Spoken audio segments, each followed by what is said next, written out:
Men 43-maktabda kutubxonadaman. Meni oxirgi o'qigan kitobim Time Management.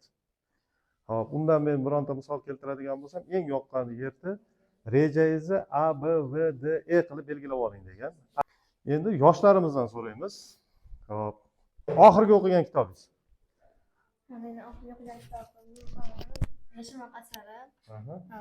Kitobda men uzoq o'ylab reja tuzishni orzu qilishni o'rgandim. Yana kim o'qigan? Qaysi kitob? Oxirgi marta Shayton va Jinning ranglari degan kitobni o'qidim. Kulminatsiyasi qaysi? Eng haligi esda qoladi. Eng esda qolarlisi, eng asosiysi ovqatlanayotganda oldin bismillah aytish va kiyim kiyayotganda yelkaga tashlamasdan to'g'ri kiyishni o'rgandim. Eng asosiysi. Yana kim? Xo'p. Men oxirgi o'qigan kitobim Hayot yutqazgan joyidan boshladi. Bunda biz yutqazsak ham oldinda bo'lishimiz kerak, faqat to'xtab qolmasligimiz kerak, harakatimizni kuchli qilib, o'zimiz maqsadlarimizga albatta erishishimizni o'rgandim. Yana kim? Men oxirgi o'qigan kitobim Yo'q deya olish san'ati psixologik kitob bo'lib, bunda odam o'z chegaralarini juda yaxshi bilishligini o'rgatgan va Meni eng yaxshi ko'rgan kitobim Ufqramadi.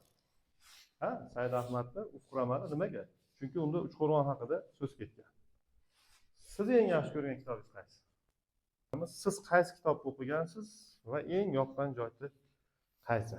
Izohlarda kutamiz.